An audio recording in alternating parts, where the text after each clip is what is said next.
Okay, hello everybody. We are streaming live, I think. So to everybody in the room, it's lovely to see you. To everybody wherever you are in the world, thank you for joining us.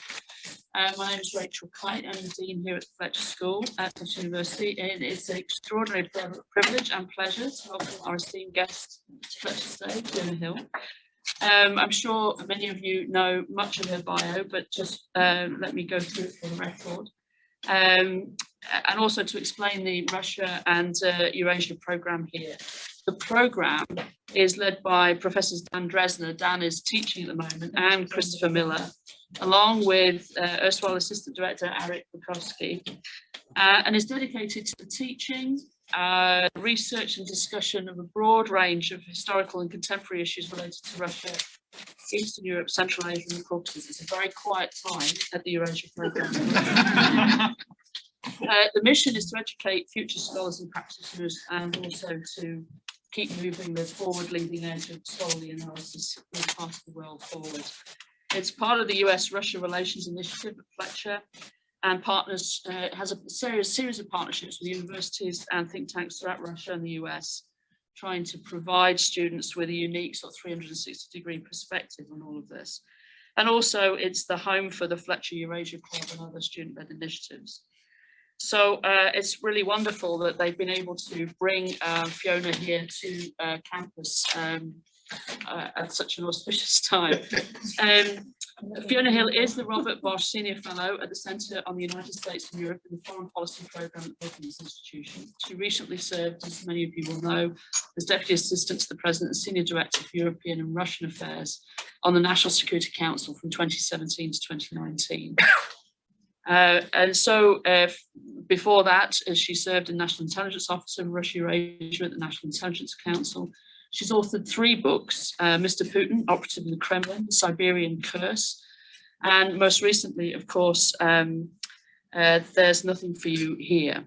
Prior to joining Brookings, she was also strategic planning at the Eurasia Foundation in Washington. And also in the 90s, she held a number of positions directing technical assistance and research projects at the place just down the road, which we can't mention because with H. I think the thing that's really impressive about Ms. Hill is not only the depth of the scholarship, but also the ability to get to the heart of the matter and to communicate so clearly and so witheringly in some cases a view of what we see in front of us. I read There Is Nothing for You Here, but I also listened to it on Audible just for the accent. I just felt enveloped by home and loved it. But I also want to say, I'm sure that much of the questioning today is going to be obviously around what is happening in Ukraine and what Europe and Russia will do going forward and what that means for the United States. But I found that her voice on social mobility, the impact of the deliberate deindustrialization in the United Kingdom, the issues of education and class, and the echo between what we see in the United States, what we saw in the UK, what the implications are for the West for this kind of experiences were quite extraordinary. So I love that about the book as well. So if you haven't read it in your spare time, because it's a spring semester, try to do so. So there are many sort of echoes and points of resonance for me. I'm just delighted that you're here. Thank you very much. I know it's very busy. Her phone is literally ringing off the hook, and so we're very privileged to have you here with us today. And I hand over to you. Thank you, Rachel. Well, thank you, Rachel.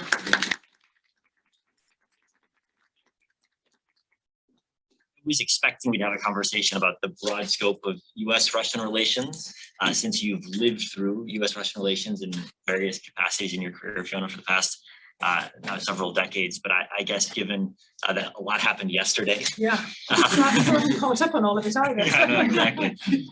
In some ways, we're very lucky to have the author of the best biography of Putin in the room with us. Yeah. So perhaps I could start with sort of a simple and difficult question simultaneously, which is, what exactly did Putin say yesterday What was new about it, and how do you interpret where we are right now? That's an easy question, right? Yeah, well, I'm a little leery about, saying exactly, because I wasn't able to catch up with that. It was on a plane yesterday, and then, for quite some of the time. So as I was saying to Rich, I haven't been able to kind of fully process everything that's been happening. But certainly, I think what's happened with Putin is that he's sort of built himself up this real head of steam of kind of grievance and frustration, and that certainly came out in the atmospherics around all his announcements about developments yesterday. And what we can really see here is the sort of culmination of, you've got your books here, of Putin, Power and Money in Resurgent Russia, of somebody who, after 22 years in power, potentially another 14 more, right, if he goes on until 2036, is really feeling that things have not been going the way that he planned. And if he doesn't act now, things will basically move away and out of his grip. And so there's certainly a sense of urgency, sense of frustration, real anger there. I mean, all of this was orchestrated highly. I mean, I greatly doubt that this was a genuine exchange with Narishkin and others that we saw at the National Security Council. I mean, you don't do that. I mean, kind of what they almost seem to be contradicting the boss a little bit mildly, but in that sense, we've seen Putin, do these kinds of shows before. I mean, the famous one is Deripaska. The pens are thrown, and he's kind of upbraided, and then Deripaska walks off, and of course nothing really happens to him. And this was kind of clearly for the cameras, for effect, for an audience, suggesting that this is a case of deliberation, but also making it very personal. Putin basically saying, "This is on me. I've decided I'm going to do this, and I'll let the games begin," which is really where we are. And again, it's the long tail. And it's very interesting, when you reflect back on what you were writing about. Up until 2014, Putin and Russia could have been said to be going in a different direction. There was a whole talk about making, Russia the number 5 or number 6 economy, the idea that they really did belong within the G8 and that expanded form. A lot of focus on Putin making Russia great again, really through building up the economy. When we run up to 2008, and what then becomes the Great Recession and the global financial crisis, which was not created by Russia by any stretch, but here, homegrown in the United States, in the Florida housing market, and the kind of whole speculative bubble, and the Russians get affected by that, and it's a bit of a shock to the system, Putin and Russia. It'll be interesting to hear, Chris, your thoughts on this, because up until then, there's a kind of a strange thing that the Russian economic and business class tend to think that the West is a little infallible on the capitalism side. And kind of we've been so successful in our industry, in our business. The West is still the financial model that everyone's trying to emulate with IPOs and full engagement in London and New York, and the Russian business people hiring like crazy. Western consultants, people are flooding into Moscow. Putin looking as like the kind of the presiding of CEO of Russia Inc. And then suddenly the West implodes, and Russia also unfortunately gets caught up in some of the downturn as well. And of course, then we see the rise of China after this, a totally different model of still sort of state capitalism in many respects. And there's a rethinking. And then in the geopolitics, of course, there's this constant rethinking of Russia's position. Russia's paid off all of the debts, built up the military, the United States in particular, but the West writ large seems to have overextended. It's not just the extension and expansion of NATO, but kind of an overextension on every front. And we see a reassessment on the part of Putin on many different levels. And I think the big turning point is obviously the annexation of Crimea, which puts him and Russia in a completely different perspective. And if we think about the speech of yesterday, or the various presentations, speech, but kind of the presentation of where he is now, and we reflect back to March of 2014 and the speech in annexing Crimea, you can see this basically a continuum, from the past 6, 7, 8 years, and where he's taking us back, to previous centuries. He's moved away from Putinomics, the kind of economic emphasis on sort of Russia, and he's literally kind of going back into a past. and even being willing to, sanctions from the West. I mean, we can talk about whether these are going to be effective or not. But really, I think it's the sort of, here we all are in the Fletcher School of Law and Diplomacy. He's kind of turning everything on its head. It couldn't be part of the club by, joining through the economic ways. Things kind of didn't turn out as possible. Now it's kind of blowing up, the last sort of 30 years of institutional arrangements that he feels that Russia was excluded from, and really turning away more on power, but money. I think Russia is really now on a very different path. We could have said that before, of course, but I think this now puts it very firmly. Where are they going to head then in the next 14 years if we really just stay in power? That's the big question where we're sitting now. But I guess if you look at the negotiations that have been taking place over the past couple of months, you can see them as sort of a bargaining relationship, I guess, where Russia has its interests and the West has its interests and Ukraine has its interests, and different people could suggest different points on that bargaining spectrum where you'd end up. But then I guess the speech yesterday was about history. It was about millennia of history. It was about whether Ukraine exists at all, which isn't something that you necessarily bring up if you're planning to bargain with someone. So I guess I wonder, have we moved from the bargaining stage to a different stage? And if so, is this a surprise? Is this a turn, or is this sort of the culmination of where we ought to have expected that? I think it's a culmination of where we ought to. And really, I mean, he lays down the gauntlet in Munich in 2007. So probably no surprise he's done this at the end of the Munich Security Conference. President's Day. There's all kinds of different dates that we could think about here, because he's been warning for the past 15 years that, hey, this is unacceptable. But it's already gone beyond, as you're saying, because 2007 we were still thinking about a Russia that was on a very different path, a modern economy. Obviously with a pretty heavy-handed state, lots of state enterprises, still the state sector very heavy, but very much on the state in a modern perspective, in problem with China and other countries are. But again, this is now the culmination of 2014 and that sort of speech there. It was basically putting us on notice from that period on, and really sort of spiraling into the depths of history. Because I think we could all argue with that history as well. Actually, I had an email from one of my old professors at St Andrews, Geoffrey Parker, who's now at Ohio State University. He wrote a big book, a global kind of crisis with the kind of antecedents of history. And he said it all goes back to the Treaty of Andrusova, 1667, which was basically Russia's treaty with the Polish-Lithuanian Commonwealth, in which Russia acquired Kiev and Smolensk and some, the places from there, and Putin's been invoking the Polish-Lithuanian Commonwealth as if it was just yesterday, and the struggles. It's the 1660s, for God's sake, and we all go back to different points in history. I mean, you and I are from the UK. I mean, the UK was not a unified kingdom. We have Alfred the Great of Wessex. I don't know, is that our kind of starting point? But you don't have the, unification of the United Kingdom until the union of the parliaments with Scotland and England, which is the same time roughly as the Battle of Poltava, which is another kind of event in Ukrainian and Russian relations. When Peter the Great pushes back the Swedes, not the Poles and Lithuanians, but King Charles XII of Sweden.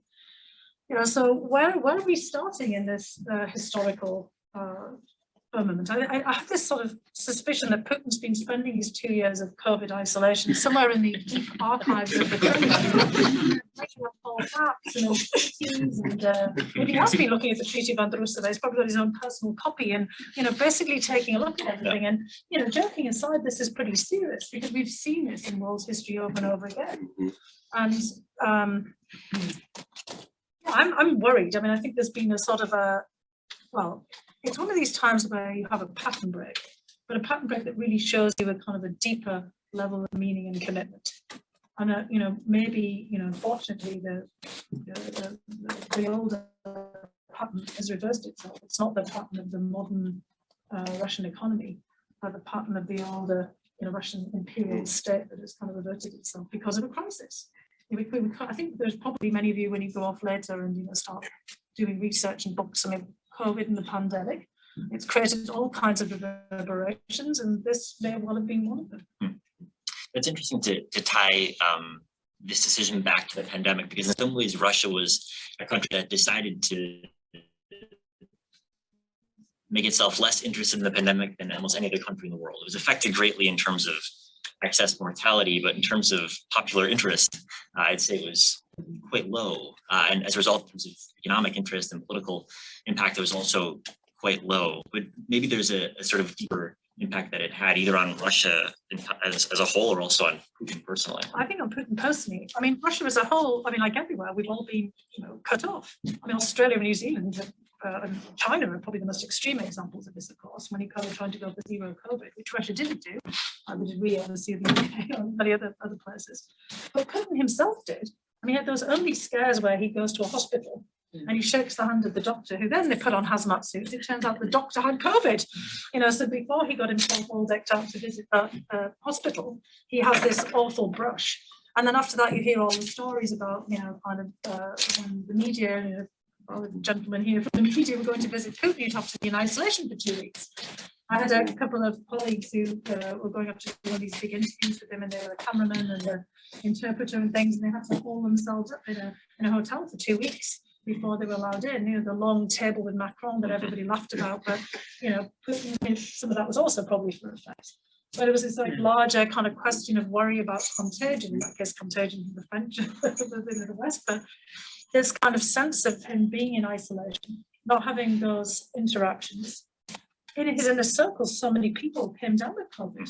Peskov, the press secretary, Mishustin, the prime minister, was reputed to had it on and on. Lavrov, the foreign minister, and we think that Putin was scared, but he's got a reputation of being a germaphobe, and obviously that then the bubble, the bunker, the siege mentality was obviously exacerbated by the pandemic. Now, I don't want to sit here, I'm not a psychologist, and that's not kind of what the Fletcher School normally does, but I do think that there will be, at some point, a kind of sense that did feed into this sense of crisis. It may have given him, more pause at times kind of running out. We were talking earlier about climate change and, energy, the pressure on the pillars of the Russian economy, hydrocarbons. We had COP whatever we are now, 26, 27, 26. We've been doing this forever. But the idea that maybe this time it actually meant that we would have to make some progress, because we've been having all the extreme climate events, Russia itself being affected by these devastating fires. And if he's going to take advantage of a time when Russia's riding high still, with the economics, the Russian economy is doing actually remarkably well. Maybe stagnated growth, but still paying off all of the debts. The debt ratio to GDP incredibly low, inflation, kind of reasonably low. And when you look at everywhere else, Russia's doing relatively well. Very large military budget. He can kind of keep things up for a certain period of time. He believes that he has sanctioned-proof the economy to the best that he possibly can, and he's going to, gamble on the rest of it. This is the time to move, and maybe COVID, feeds into all of this, because we're all distracted. We're all, very, concerned about everything. We're all isolating, hesitation. It's had a big impact on our societies. Our sense of kind of collective action is greatly reduced by it all. I do think that it's one of those moments where we'll have seen that we were in a very large, just like if we think back to 1918, and the way that the Great Influenza fed into eventually what will become the Great Depression, on top of war and pandemic and all of the the evolution of events after that. Also against the backdrop of revolution. Right. You had the Russian Civil War and other events all kind of going on against the backdrop. There's revolutionary threats that face the Russian elite today. Exactly, and that gets right into it. Why try to poison the Navalny with Novichok and put him out of action, then putting him in jail? It goes back to exactly that feeling, and Putin's always speaking out against revolution. One of the reasons we think he extended his time in office beyond 2024, the potential for that is not wanting to deal with the 100th anniversary of the death of Lenin. And that, and Lenin is, anathema for him, the revolution that brought down the empire. It's not just the great catastrophe of the 20th century of the Soviet Union, but it's the dissolution of the Russian Empire as well. And he's always very critical about Lenin and the revolutionary spirit. Exactly. So, it's all, as you're saying, that kind of fear of revolution, of an upsurge. So something of a diversionary tactic. there hasn't been as much of a backlash against COVID in Russia as there has been in other places. But, he's had his trucker revolts as well. I wonder if, watching things in Ottawa, next thing, because truckers have revolted in Russia as well. We've had an awful lot of industrial action across Russia by disaffected groups, and the truckers were more problematic. I just wondered if you were watching what was going on and often thinking about, will the truckers be back? Because, you know, obviously not with COVID restrictions, but with dissatisfaction by the way that the economy is performing. Well, I like the narrative you have from 2014 to the present and the continuities, even though There's some discontinuities there too as yeah. well, but just in a general sweep. Yeah, the one key difference in the symbolism we saw yesterday versus in 2014 was the message in 2014 was one of unity among the elites. Yes. They all got together, the Duma voted with only one opposition vote in favor. Whereas the past couple of weeks and yesterday in particular didn't have that same sense. The Duma vote, it's interesting. Yeah, it was I forget the numbers, but there were two different bills and one passed, but it wasn't a 99-1. It was a different number. And then the Security Council yesterday, that wasn't a show of unity. I don't know what it was a show of. Maybe you can tell us. well, maybe it was also a hedge, you know. Yeah. Because, you know, we've had also these various letters from various former military leaders. There's got to be some dissent in there, just as, you know, there always was in the various Soviet interventions. And, you know, we've always speculated what happened to democratic centralism in the Soviet period. You've got your other book on the struggle to save the Soviet economy. There's all this dissent and debate about, you know, what to do. And it's been hidden behind the scenes in Russia. And in a way, perhaps he just wanted to acknowledge that there were differences and maybe give himself a bit of wiggle room later. Because sometimes he does like to say, well, I've been listening, you know, to colleagues and others, let people air them out there. Maybe also to sort of diffuse in the public domain, people who feel like, no, this is all just a monolith, we've got to go out there and oppose it. I mean, I'm speculating, Yeah, of course, but I thought it was yeah. very interesting because it was highly orchestrated. Mhm. I mean, these guys like, you know, Narishkin and Basilikin, Bortnikov and others, not usually out there in the sort of public domain, you know, being seen to do that. And as this is, you know, set up by people like Gromov and Peskov, they're obviously doing this for an effect of a kind of a messaging. It could be messaging to us, but also messaging to the Russian public that, look, we are actually debating this.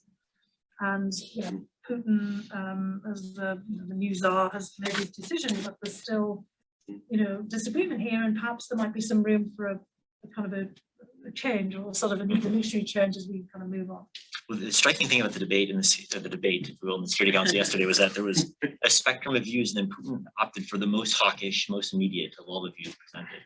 So it wasn't like on the other hand, I'll take the middle path. It was Patrushev, who I would have described as the ultra hawk, said wait a couple of days before recognizing, and then we waited 1 hour.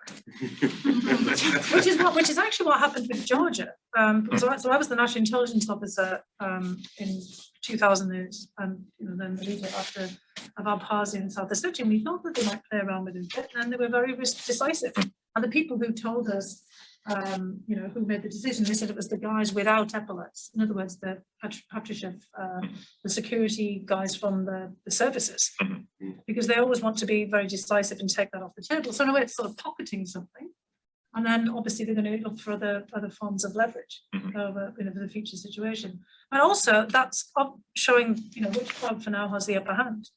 And if we think back to, you know, there's the infamous, and we're actually coming right up onto the 24th is Chechen Deportation Day. But if you look back to the decision to go into Chechnya in 1994, the first Chechen war, that was made by, you know, Pavel Grachev, and at the time, you know, the head of the military, who said, you know, I can go in there and we can sort this out in a matter of hours or a couple of days. And, you know, there was some debate around the time and other people actually pushing back. And, you know, it was kind of somewhat public, or at least made public, that there was this debate. And Yeltsin obviously at the time decides to go with Grachev. And then after that, you know, many of the people who pushed back against it end up being more in the mix. Of course, this ends up being an absolute disaster. And then eventually it's, you know, Putin and his guys as the head of the FSB, who they get put in charge of sorting this out. So maybe, you know, this is a kind of, okay, you guys have been pushing for this, let's do it, and then let's see what happens. And then kind of putting kind of some of the responsibility, you know, for this onto others as well. But again, South Ossetia and Abkhazia, the recognition came much more quickly than many of us anticipated, because we thought that they would play around with it for a little while as well, at least to kind of get a sense to see how people would react. I want to open up the questions from the audience, which I'm sure we'll have many. So let me see if we have any questions at this point for you. And comments as well, and thoughts from people too. I mean, it's I'd love to know what your thoughts were on the joint statement that Putin released with Xi Jinping, especially in light of yesterday's events. Just piecing this all together, I know it's still a process, but that is kind of the thing at the end of the day that I'm still trying to work in, and I'm just not quite sure what to make of it. Yeah, no, I think that was a bit of a game changer. But clearly, I mean, it made Putin feel that he had a free hand, confirming, what a lot of people were wondering, what are they doing here? The decision to move so many men and equipment from the Russian Far East to the borders of Ukraine. It was basically trying to say, we got you back, at least for now.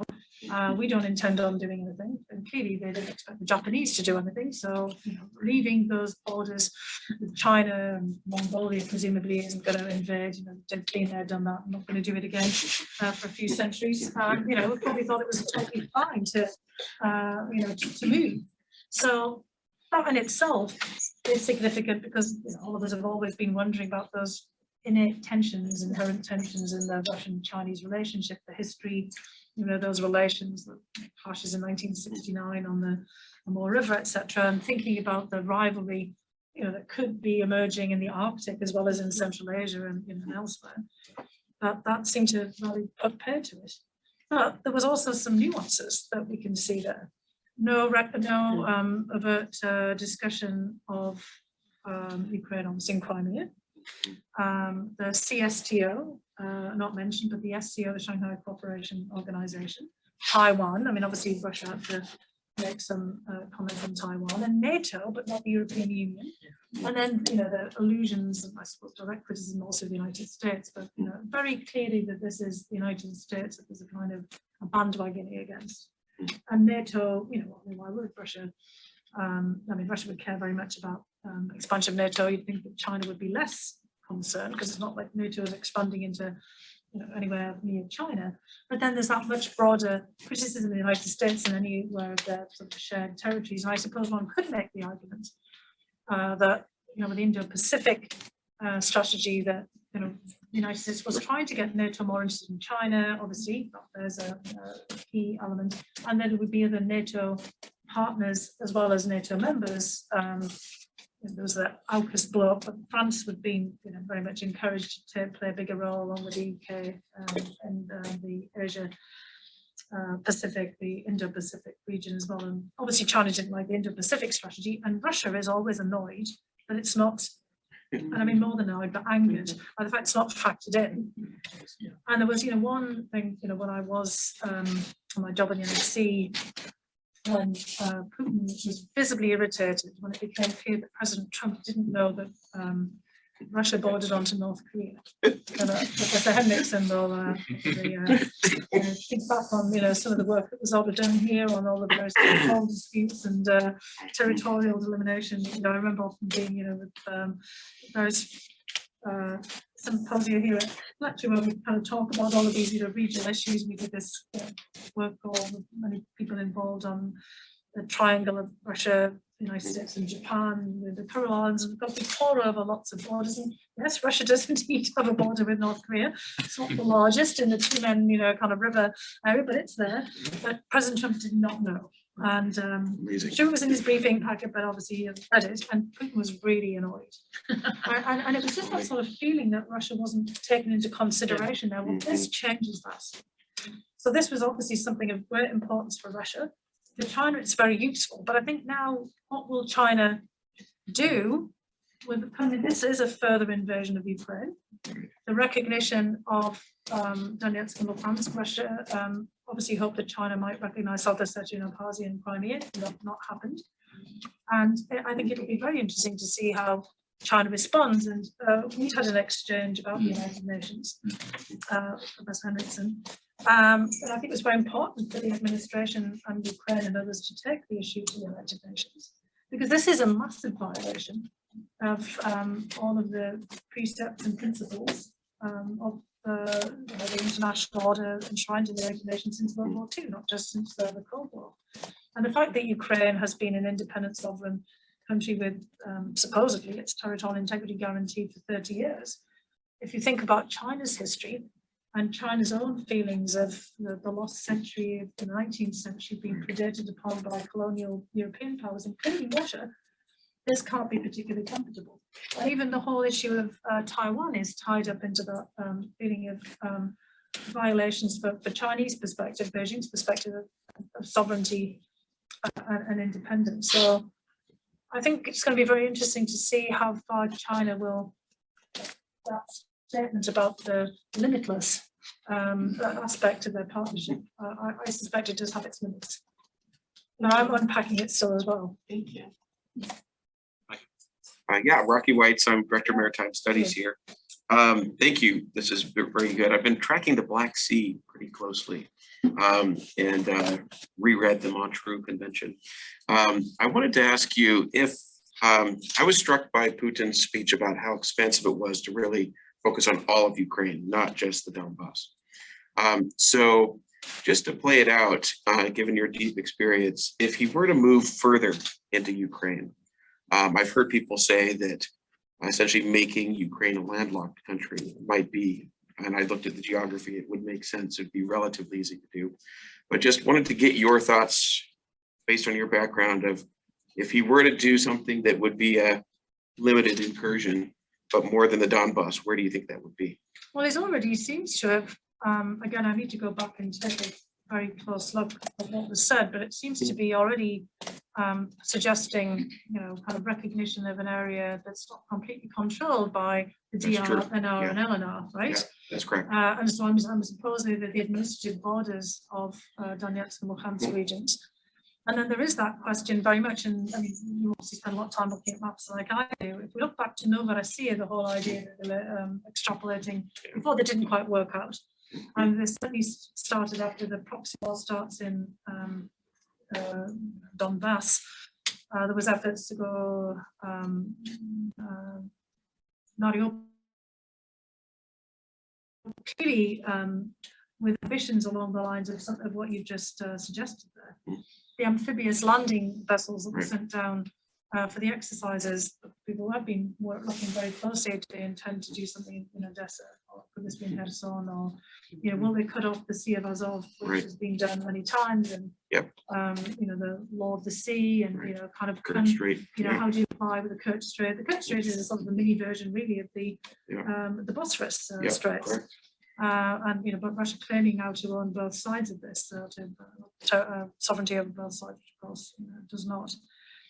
I mean, that really does put together a lot of questions. And then just looking at all of course, the transportation routes, irrigation, canals, everything, you can already plot out. If you were trying to figure out how you consolidated all the supply lines to Crimea, because the reason that Crimea was transferred to Ukraine in the 1950s was precisely because there'd been several failed 5-year plans of trying to build up Crimea under the Russian Republic, because they didn't have the wherewithal of building a bridge across the Kerch Strait at the time. All the transportation had to come through Ukraine, and it was an administrative bureaucratic decision to improve the efficiency of the 5-year plans to transfer Crimea to the administrative authority of Ukraine. And in fact, there's a really great book that probably somewhere in the Fletcher Library from, I think it's like 1947, the State Department had one, I got a copy of it, called Why Do They Think Like Russians? But it's actually really about Ukraine. It's from the equivalent of sort of like the World Food Program, United Nations mission to the Soviet Union after World War II, after the whole devastation. And it's written, by I would say the country manager at that time, who basically finds themselves in Ukraine and Crimea. And talking about the difficulties of development and the observations that they kind of have, and they talk about the paranoia and the security consciousness, but they also talk about very interesting things about how difficult it is to actually, and this is 47, so it's 10 years or so before their transfer, about how they just can't figure out how to get things up and running. And the desire, of course, of Crimea is to move it to become a major source of industry and agriculture from being really a rather sparsely developed, despite from the ports. And obviously the oil extraction that was kind of hoped for in and around the future times, of course, why the Nazis targeted crime difficult to pull off. So if you still have that aspiration, which clearly they do, you can really see about where you might make this push. But if you're going to do this through force and coercion and destruction, you're going to have an even bigger problem on your hands afterwards. So you've got to start kind of the famous statement that Putin makes to Bush at Bucharest in 2008. But he says it's not a real country. Part of it was in Eastern Europe, and the other part was given to us, which might mean Andrusova, 1667 or something, or other parts. A lot of people like Keith Darden and others who are spending a lot of time looking at Ukraine, so maybe they're going to have a line going, through, Zhytomyr and, there's other places that were, formerly in the Austro-Hungarian lands, and so basically Kiev would still be within, kind of whatever version of Ukraine they have in mind, but basically the old Austro-Hungarian areas would be separated off. But is he really thinking of doing this? That is just a very good question. Well, could I ask you a question on that? Because I guess we have our sense from talking to friends in Ukraine and reading Ukrainian public opinion polls, how challenging something like that might be to pull off. Pretty challenging. In your view, what are the briefing papers that are landing on President Putin's desk saying that question? Nice. Yeah, I know who's writing them. Look, the thing is, that's actually one of the big worries we have. We do not know, I think, at this point. So, what are these guys telling him? Because if you wanted the technocrats, people who used to be in charge of Putinomics, you would actually be saying, don't do this. Because you'd be thinking about the financial aspects of it and the destruction, the reconstruction. Look what's happened in Syria. Yes, Assad has prevailed, but at what cost? We were talking earlier about the total destruction of agriculture and the critical lands around Aleppo and elsewhere. Ukraine is still the breadbasket for a whole chunk of the world. So 60% of Lebanon's grain is coming out of maybe Odessa and kind of Ukraine and Yemen, and many places are going to be really dealing with a lot of food hardship. I'm sure you're tracking all of this.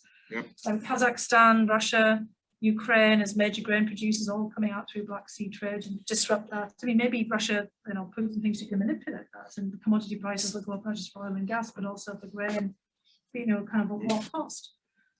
But if you're going to be basically destroying a whole bunch of that territory and heavy ordnance, heavy metals leaching in, mines, you name it, at what cost? How are you going to be able to revitalize that?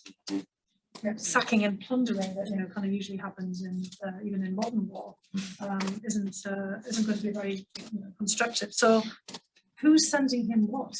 If you've got the military plans, that's one thing, but are you getting a sort of a full spectrum approach? And I really can't say.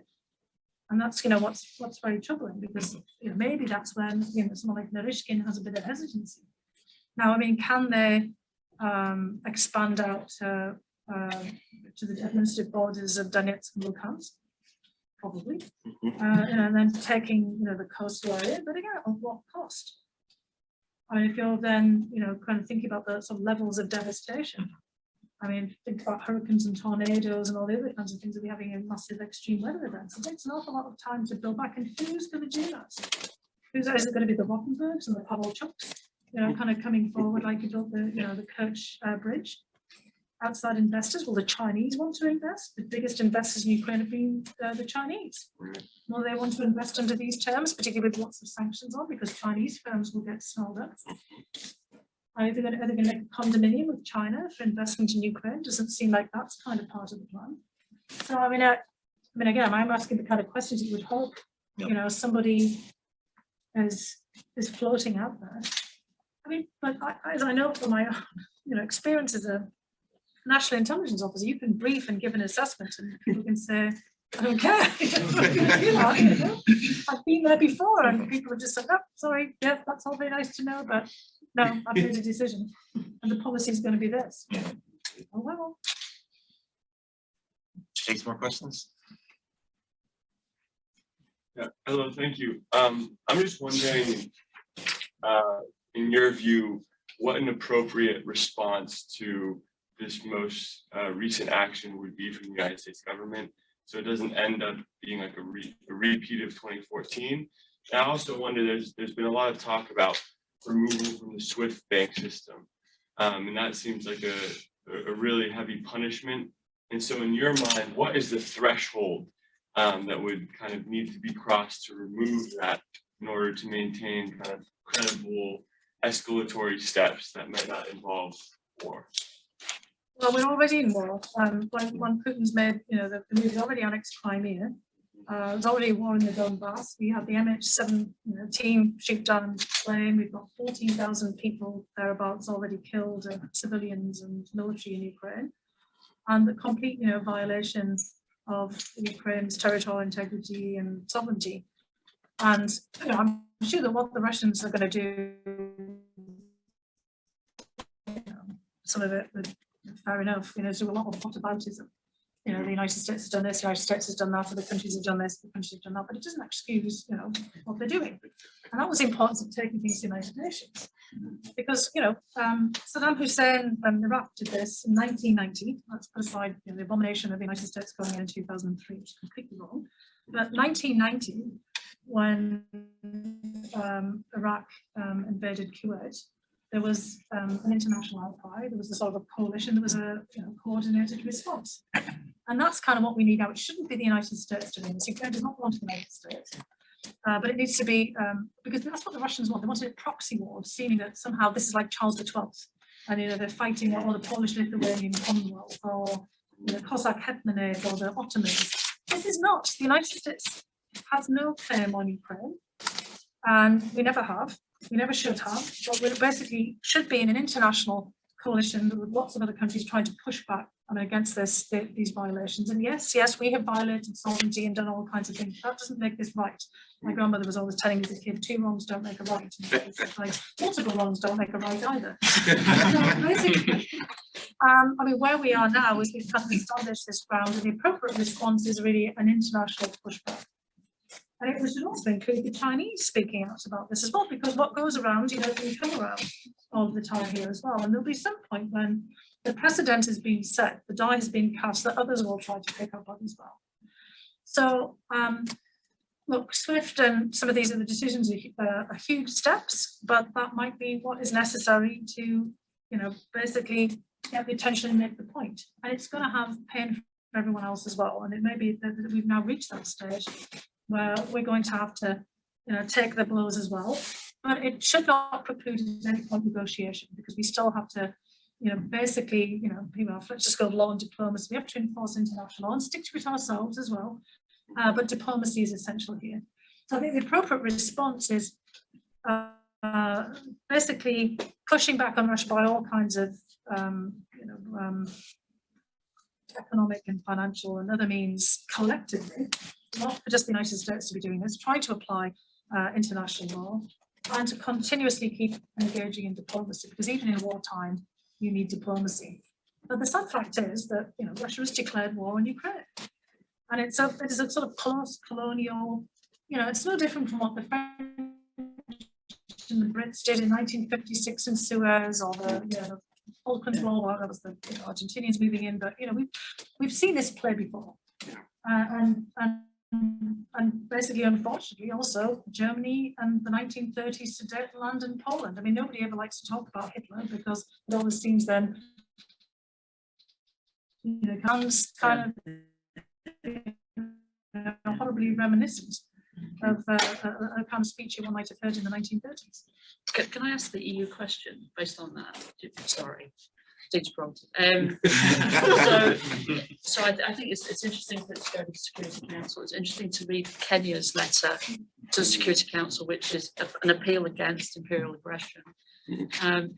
But then for the EU for sanctions, it has to be unanimous, right? And we've got Mr. Orban Mm. dancing around on the head of the fin, and obviously lots of phone calls between Budapest and Warsaw and various other parties. You've got the very strong message, I think, from the Latvian Foreign Minister, come on, you know, unilateral sanctions as quickly as you can. So Ursula von Leyen's got some difficult diplomacy to carry out. How does timing play with this? I mean, you talked about, you know, how quickly, you would think that the quickest and most strongest statement would help, right? But this is going to take days, presumably, not hours to get to. Yeah, but I mean, as you're saying here, I think you've already kind of laid out, there is a lot of, you know, unilateral effort that can be made. You know, when it came to like the G7 after MH17, I mean, it wasn't all the EU, you know, either. Japan and other countries are going to have to make a decision too, because this is a threat to the whole international system. And you know, we already had Olaf Scholz talk about, you know, Stream Deep, this certification with Nord Stream 2. I mean, that's kind of obvious that was going to happen, but look, there are an awful lot of people out there who are doing consulting for, you know, major Russian oligarchs close to the Kremlin. People are on the boards. It's not just Gerhard Schroeder. And I mean, Putin trolling with Germans just before that with that kind of announcement. There's an awful lot of things that can actually be done by countries to implement their own laws and regulations. You know, the United States has a lot of legislation that can be emulated elsewhere. The British government, the British Parliament rather, have been having a whole lot of hearings on part in one a few weeks ago. They're about to ratchet up those for, you know, the financial sector. So there's a lot of things that can be fast tracked that countries have been talking about before. There's, you know, all the you know, counterintelligence that can be when Sergei Skripal and his daughter were poisoned with Novichok in Salisbury. There was a big kind of backlash. It's not like we didn't see this coming. There's been a lot of, you know, problems. It just seems to have taken, this is the clarifying moment. Because this is a war of choice by Putin right now. Getting back to where we started off, he didn't have to do this now. There's nothing that hasn't, you know, been going on for quite some time that really particularly changed, apart from the kind of a sense of time running away from him. Maybe again, getting back to COVID, that sense that we have all had that, you know, wow, this could be our, you know, this could be it, you know, kind of that sort of feeling of impending doom or something, or your time running out. And, you know, maybe, you know, that kind of sort of sense for him that he's going to be 70, you know, next birthday. It's not old in the larger scheme of things, but, you know, health scares and the people around him changing, the circumstances changing. You know, you can't keep everything under control, and so, you know, you need to make a move. If you think about the goals of the policy of Western countries in that context, we're going to have some sanctions, but they're not going to convince Russia to change course. Yeah. We're going to have support for the Ukrainians and economic and military and humanitarian, but that also is probably not going to change the outcome of whatever Putin decides to do. So is that the conclusion, that we're going to take steps that end up having no effect on Russian behavior or the outcome? Oh, I think there'll be some steps that will change calculations for sure. I mean, it's the outcome. I mean, we don't know what the outcome is going to be, right? But the behavior is, I always think that that's kind of, I mean, I use it myself, but I always think it's not quite what we're looking for. It's because do the goals change? Because, yeah, kind of people can, so Putin's got a whole set of goals here, but he can kind of change his behavior to, you know, kind of try to sort of achieve them in different ways. You know, if an all-out invasion, people behind him, you know, telling him it's not going to work, you know, okay, you can take this line, or from the Treaty of Andrusova, or something else, or some other points, you know, kind of, and, you know, try to, that's just, we're not going to get there for all of these reasons, far too difficult. You can try something else. This is just the kind of the opening play, and he's going to see how everybody else reacts, and we can change the focus. I just thought the problem is, can we really change the goals? And I don't think we can change his goals by this point, because I mean, we've tried to, you know, all the way along, and he's himself moved his own goalposts. I mean, he's changed those. I mean, if the goal was to be Russia as the number 5 or 6 or 7th, you know, kind of economy in the world, that's not the goal anymore. The goal seems to be the regathering of the kind of the Russian lands, or rather old style return to the imperial, but, with all the kind of more modern attributes. I mean, a way they're trying to sort of emulate China in a kind of like a breakout capacity in Europe, wanting to have a dominance of Europe again, a redo of the last 30 years for sure. I mean, that's a sort of, we're not going to change that at this point. We may be able to blunt his ability to get there, which I think we can, and force some kind of recalibration. Maybe there'll be others around who will say, look, hey, we can't do this. Let's settle for something else. But this is going to have massive reverberations for all of us. I mean, you guys will be writing books, kind of trying to come as well. But I mean, this is one of those big. But we've been in this space for some time. It's only now I think we've all realised how much the firmament has shifted. Brings more questions. Maxim? Maxim Kondratenko, I'm a second year Mullen student. Thank you again for being here. So to go back to the moment for sanctions, you talked about how Putin's priorities aren't really economic, they're more prestige focused, and also earlier about how he's more or less succeeded in making his country more sanctions proof than it was back in 2014. So on that, going off of that, and the Biden administration has made it pretty clear that their priority is going in response is going to be sanctions, and we've already seen some individual ones in response to the latest events. But also, as we've talked about, it's more sanctions proof. Putin, that is to say, is developing an alternative to SWIFT as we speak. It's already somewhat effective. And also the US's favorite sanctions approach, which is targeted individual sanctions, have historically not been very effective at convincing Russia to change its approach. So the question is there a sanctions approach that the US and the Western countries in general could go for that could meaningfully hurt Russia's ability to proceed and meaningfully convince it to change track? Yeah, I mean, that's obviously what everybody's trying to figure out, isn't it? Yeah, and also, it's not just prestigious to be kids, it's kind of a sense of security for Putin as well. I mean, I think that, for him, he really is convinced that Russia needs buffers, that, the only, security they can possibly have is like the old Soviet joke of, having Russians on both sides of international borders, and that the only people that can guarantee Russia's security are Russians, certainly not that are the, I almost think if we have the capacity and the capability to hope we will, because our intentions will always change. And the United States has, I wouldn't say has kind of given, kind of Russia a greater sense of security over time either. So that's that kind of perception of security is very important. So, I mean, he will do whatever is necessary. The economic factor is always weighing when you're kind of putting the security imperative as sort of the number one goal. And so that then, comes to the question about who is having the influence, and the Balticus, Plikins, Patrushev, Narishkin. I greatly doubt that they've got a house on the, the Riviera, the Algarve, or on Miami, and kind of, wherever, South Dakota. They probably don't even have a shell company there. So I mean, these guys are not going to be really affected by any of this. So then the kind of question is if it really kind of hurts, I guess, the performance of, because I think he still is a very practical, somewhere underneath all of that, does still want to see Russia succeed. The Putonomics is still there, behind all of this, because that's going to be essential for Russia being solvent and sovereign, kind of in the future. And, will the cutting off the critical components, will they be able to be replaced by Chinese and other components? Will the Chinese, allow them to have them? For future development.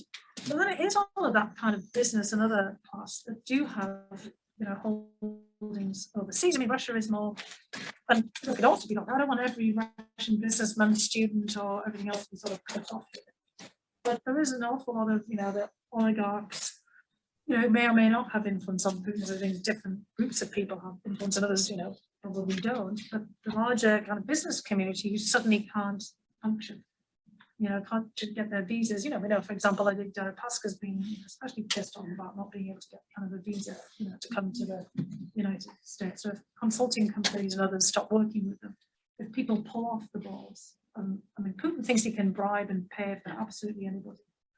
And it will be a test if, people start to pull away from all of that. If, you know, they're not as welcome as they used to be in the property markets in London and elsewhere, that they can't avail themselves of London law firms to, you know, sue the likes of Catherine Belton and, you know, kind of investigative journalists, and the stock exchange exactly floating their IPOs. And, you know, those kinds of things, you know, might then start to have an impact, because there might then be some kind of pressure, because a lot of people have availed themselves of the system. I mean, I used to think about this as there's a Russian word that I'm sure you're very familiar with, zapovednik, which is a kind of a preserve. I used to think that, you know, kind of the Russian elite writ large have got a really kind of cushy kind of number here. They can kind of sort of have their sort of fantasy Russia at home, where, you know, because it's sort of like a zapovednik is like a sort of a nature preserve, or a kind of like a living history. I mean, you know, we have all of these, it's like, you know, being down at Colonial Williamsburg or something, and you get to kind of live out your Russian fantasy life. They're living very nicely there, but everybody else mostly isn't. So a lot of people are, people sitting in penal colonies and things, who are, you know, not acting out the role of, you know, kind of prisoners who actually are, or, you know, the people are just not living quite as nicely. You get to have all of, you know, the kind of the great things of Russian culture, which there are very many. You can also kind of go everywhere else and do whatever the heck you like anywhere, and nobody's stopping you. So, you know, I remember at one point being at one of the Valdai meetings, and, you know, learning that Peskov and other people have a house in London, and, you know, kind of all of this kind of thinking, and, you know, you have these arguments, people are like, you know, this is just fantastic. I don't have a dacha in Moscow. Can you imagine them like allowing me to buy, you know, or any of us, you know, to have some kind of property there and not having it predated upon? And, you know, that could shift. That could be, and again, I don't want this to happen to, you know, students at the Fletcher School or, you know, anybody else, but, you know, these guys take advantage. They get to live out their Russian fantasy world of, you know, wonderful Mother Russia, which I find wonderful as well. But the rest of us don't, you know, enjoy that quite so much, you know, being poisoned and persecuted and predated on and followed everywhere. And then they get to kind of live their best lives in London and Miami and, you know, Boston and everywhere else as well, with nothing, with no repercussions. Whereas we have two American, you know, citizens, Paul Whelan from around here and Trevor Reed, who did absolutely nothing and are sitting in penal colonies, you know, kind of because they're being there for leverage, because the Russian government wants Victor Boot and various other people back, and have been explicit, including to me, about this. And if any of us go there, I won't be getting a visa. You know, much as I love Russia and Russian culture and all the rest of it, you know, there'll be punitive action taken against the rest of us. So that might start, but that just might stop. And Putin did try after 2014 to get many of the people to come back again. To break, and again, the Bortnikovs and Orishkins, Patricians would want everyone to bring it back, but some of the people may not like that quite so much. And that's some of the things that could start to happen in London, you know, in particular. The British government, their patience, even if he has bought up all the Conservative Party grandees, the patience of others is kind of starting to wear thin. And after you've had, you know, businessmen assassinated and poisoned and poloniumed everywhere and Novichok all over Salisbury, the people of Salisbury, including, you know, my friends who lived there, didn't like that too much. And I kept saying to the Russians, imagine if that had been in Suslav, Vladimir, you know, our agents have gone and, you know, put Novichok all over somebody's doorknob, you know, ostensibly to go and see one of the cathedrals. We're not doing that. And I'm not saying we shouldn't do that either, but there might eventually, you know, be some kind of backlash, and this could be the tipping point where people realise, hang on, what have we been doing here? You know, we've been sadly, you know, very indulgent, and we've been played for fools. Because, you know, again, getting back to that point of multiple wrongs not making a right, there is no good reason to invade Ukraine, even if you have a historical fantasy. You know that, you know, Calais used to belong to the English crown. Right. Mary I is supposed to, I always thought this as a kid, this was very strange, died with Calais carved in her heart. Didn't you think that too? So she carved in her heart, is that why she died? You know, like age 10, you know, history class thinking this is very strange. But there's lots of places in the world that used to kind of belong to, you know, various people. Cyprus used to belong to the Vikings. Is Denmark going to ask for it back, or, you know, Sweden, or, you know, it's just like, what are we doing here? What fantasy century we're living in? Sorry, I'm getting a little carried away, but you see what the point is, that this is getting into the preposterous at this particular moment. That speech was kind of preposterous. And, you know, having, you know, written a lot about Putin, I kind of expected a bit better. That makes me even more nervous. Yeah. Hi, Dr. Hill. Thank you very much for sharing all of your insights with us. I've heard you speak on multiple platforms about how ultimately what Putin wants is a grand discussion between the Western powers and Russia to evaluate the post-Cold War structure. After every great conflict, there's been some sort of great conference, summit, where the powers have come together to effectively decide where on the chessboard, so to say, different pieces should be. But now, in light of yesterday's events, it seems to be that maybe that's not exactly what he wants. So now, even though there was that offer, if you don't escalate, you will get your summit, in principle, operative term, between Putin and Biden. So now, what do you think it is that Putin does want if he had this opportunity to have that conversation, but yet yesterday shows perhaps that's not exactly what he sought? Well, I think he did seek it, but on his terms, so that's part of the problem, right? So and he's trying to change the dynamic so that he can set the terms as much as possible. I think what he wants is very clear from the December 17th documents. I mean, I think, again, generations of Fletcher students would be poring over those as sort of demands. I mean, you would have had this in one of your classes in the past about, the demands on Ukraine and no entry into NATO, and then the rollback of NATO to 1997. And then, the withdrawal of the United States, missiles and placements. And look, we can argue forever about, the merits of, what happened with NATO expansion. I think a lot of us would all say, yeah, pretty short-sighted. Should have stuck with, partnership for peace and all the kinds of things. But I've talked to Maria-Lise Sorotti, who's written this recent book, very good book on, not 1 inch. And said, well, what would you do? Should we go back in a time machine? Which is exactly, but I mean, we can't. We've all made a mess collectively. We've all kind of contributed one way or another to the kind of situation that we're in, right now. Mike Buckfall has written this, pretty good article in Foreign Affairs about Helsinki 2.0. We absolutely could still, do this, to look at all the arms control issues, to go back to the conventional forces in Europe and confidence building measures, and all of these things, worked in the past, they could work in the future, but they won't work if Putin really is in this mentality of wanting, kind of basically to go down, the annals of history as the person who turned, the clock back several centuries in some of the territory. It's interesting. Back in the 1990s, I was working at the place we don't mention down the road. We were to do a book on Russian treaties, and we got this one. The archives was still open. I've still got it in the Fletcher School. I've got a kind of a cardboard paper folder of all of these treaties that Russia signed, kind of going way back. And we were going to do this kind of book on this interpretation of all of these treaties, because, from Russia, getting back to the legal aspect of this, Putin, obviously doing law at university, there is this kind of legalistic, all these treaties sort of somehow stay in effect, and some of these haven't been repudiated.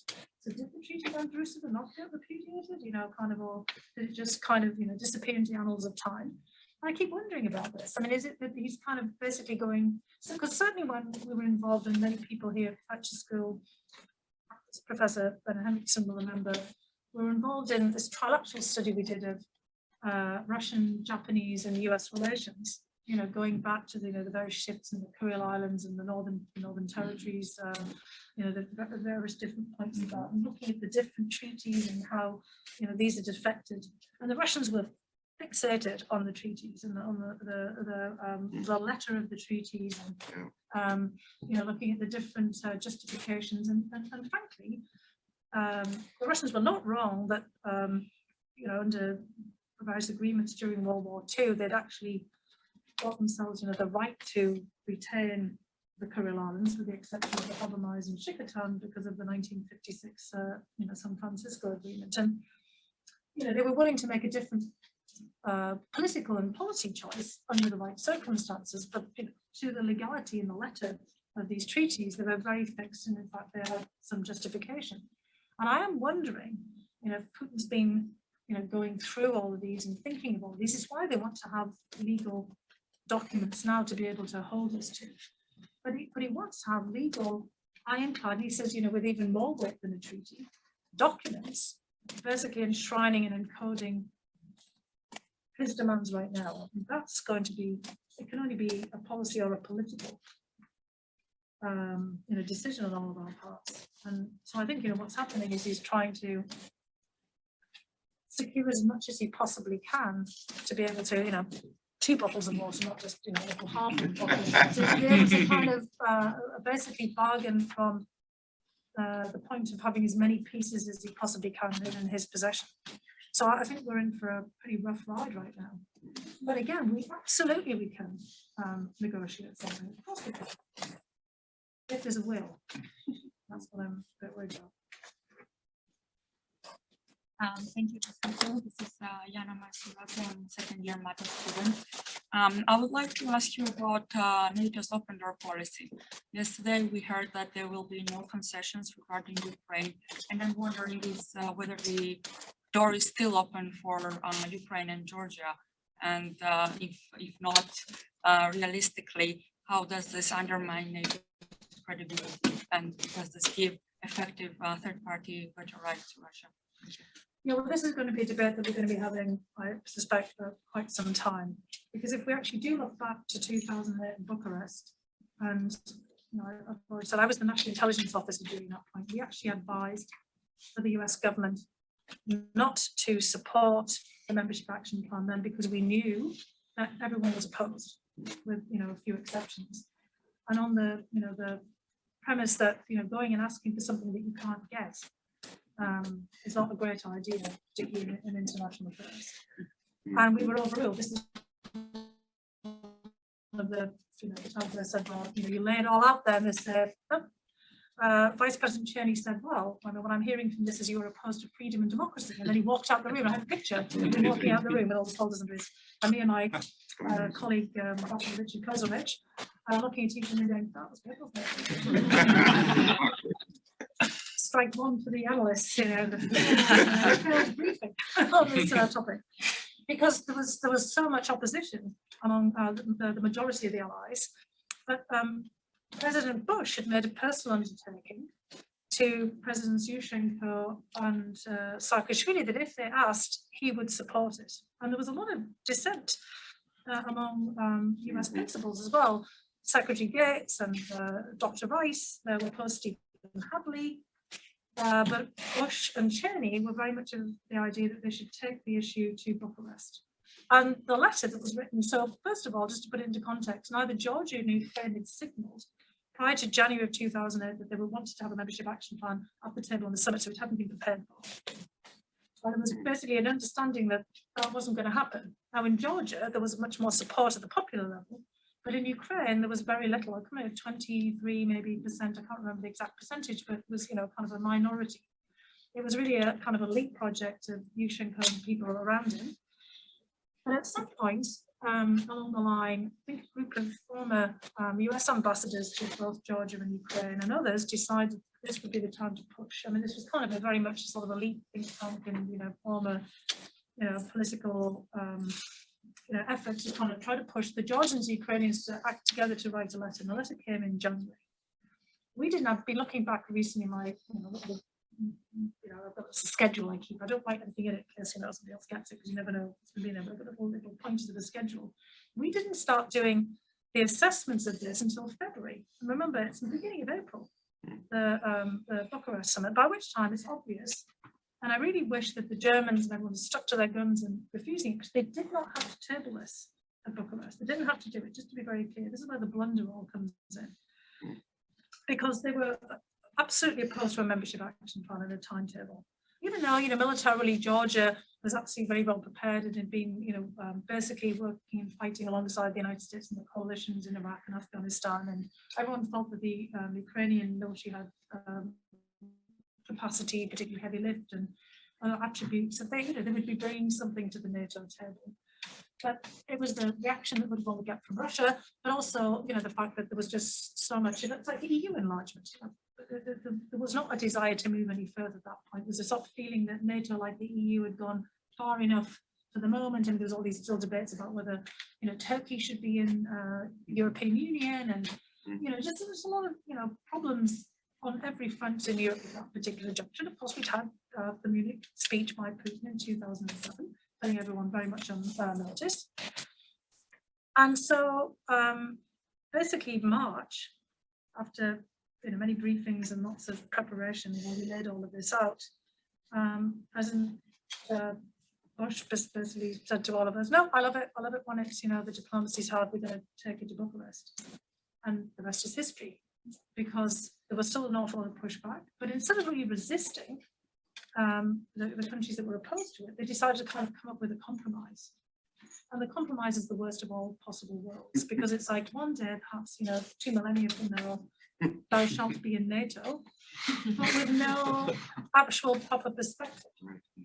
I mean, which is very different from what Turkey actually had. Turkey had a proper, kind of basically candidacy, and there was supposed to be a timeline for the European Union. But nothing. This is also then a rupture, because it's the first time that NATO has actually said countries will be in NATO. It's never done that before, ever. Finland and Sweden have the opportunity to come in, but they have to actually apply. And they haven't, and they like to have that ambiguity, but there was no ambiguity for Georgia and Ukraine, yet no prospect.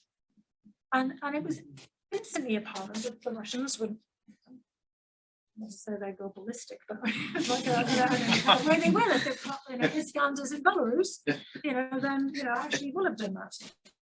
But this is exactly what happened. And that's the background for basically Putin saying to George W. Bush, but George, Ukraine is not a country.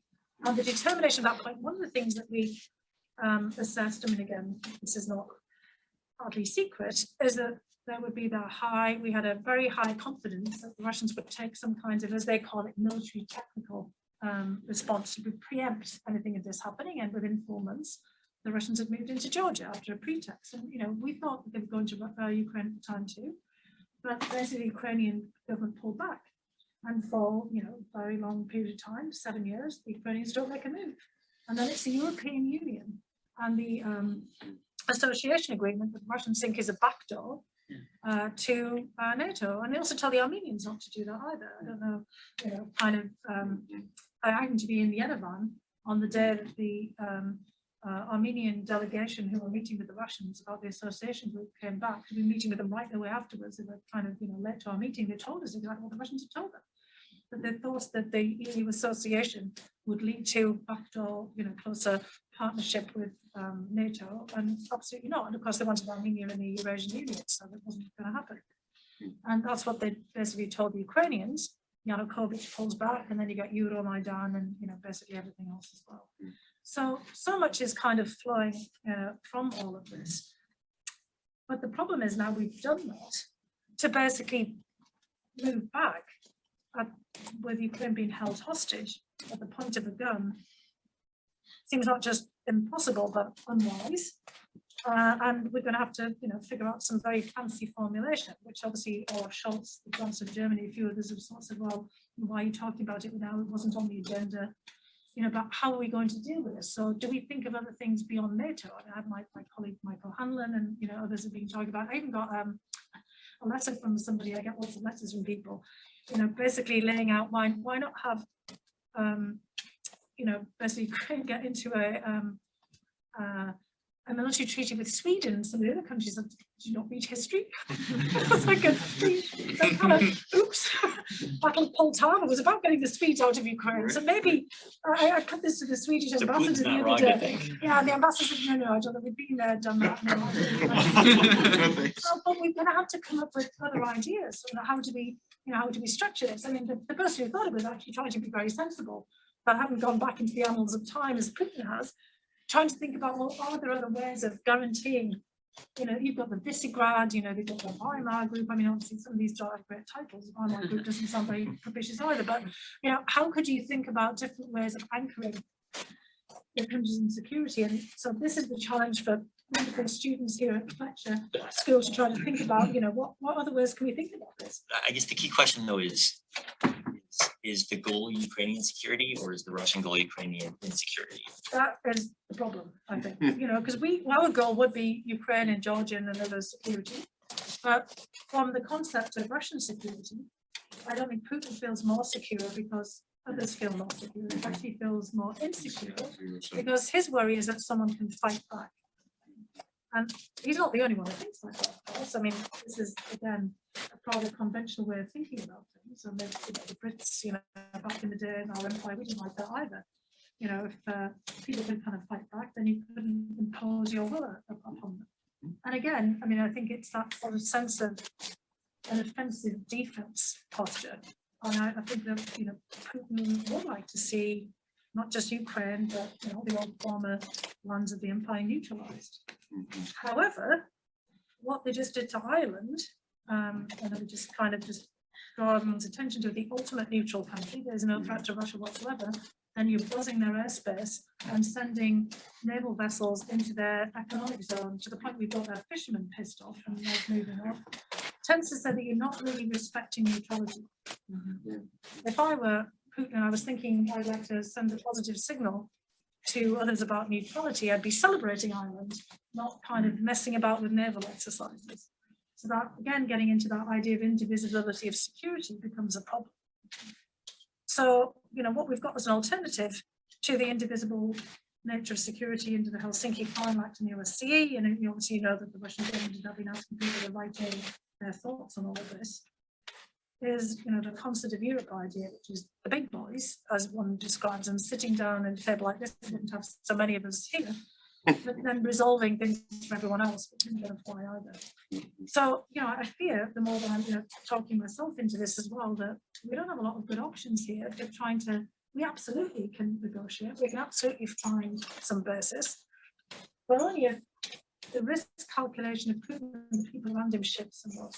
Because I mean, in life, we always have to accept something of risk. We'll never get an entirely, secure environment.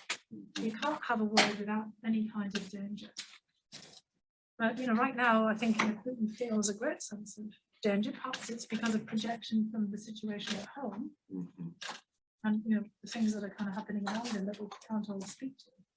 But he wants to have the ultimate security, and sees Ukraine as being very much tied to that. And how do we shift that? I mean, I'd be very interested if other people have particular thoughts from their perspective. Let's bring in one for more questions or comments. Laura Jones, a PhD student here. When we talk of responses, the West often talks of response in binary terms and red lines, and action was taken or action was not taken. Russia seems to operate very much not in a binary act. They're very multifaceted, subversive, and they like to operate in that muddied water. Is there a problem with this red line approach? Is that what has allowed Russia to kind of continue to push and continue to operate in a subversive way? Or is that really the West's only option, is to treat it as, if you do this, we will do this? Well, we've never been very good at keeping our red lines, but but let's make sure not to forget We that. only got Yeah. 10 minutes left, so let's gather a couple more questions and then we'll give them all to Fiona at the end. There's one or two more hands over here, I thought. Oh, yeah, all right. So over the last few months, if you ask most Russians, they would say that war is unlikely. Most Russians did not want war, and if you look at state media in Russia, you'll find very few indications that Russia is preparing for war. That seemed to change late last week when a cascade of fake news started to be broadcast from Russian television and state-run newspapers. My question is, do you think the Kremlin believes it will be able to persuade the Russian public to go along with this decision? Well, I think they probably believe that they can, but it might be interesting for people here who from the region to see what they think themselves. Because there is that kind of sense of political technologies and manipulation, like the dog. I mean, lots of other countries have done that, and historically, we've all sort of seen that in many different contexts. First of all, you've got to think about what information are people getting internally. Kind of what about ties to people themselves, or hearing from family and friends, and what are the people in and around the Kremlin hearing? I mean, again, if you're worried about people being cut off, do people really judge the mood accurately? Some people do, but does Putin still have that feel for the public mood that he used to have? Maybe not, because I mean, again, it's been cut off. He hasn't been out there, talking to people. I mean, all of us have multiple identities, and there's a lot of people in the Russian context whose, you know, family origin from Ukraine, particularly the generation Putin's in, they can't imagine anything as being quite different. But you've got, you know, since 2014, the ties between Russia and Ukraine have been pretty attenuated. You know, what kind of information are they getting from, you know, regular people? Do they know what the, you know, the public mood is in Ukraine, let alone the public mood more broadly that you might pick up in Levada and other, you know, polling in Russia? Our own polls have proven to be somewhat suspect, right? I mean, we have a political sentiment here, and people have made spectacular misfires based on what they think is the kind of the reading of public sentiment. And this is where you kind of get into your issue of red lines. I mean, we're not very good at maintaining red lines or even setting them because of this kind of multi-faceted nature of things in the world as well. I mean, we ourselves very rarely stick to all of our principles and goals, and are constantly moving around and recalculating and rethinking. I mean, I think that, you know, what we're going to get into now is a lot of pushing and pulling and, you know, testing and probing. I think that Putin's been testing, and there's been a test to see, you know, what the response is.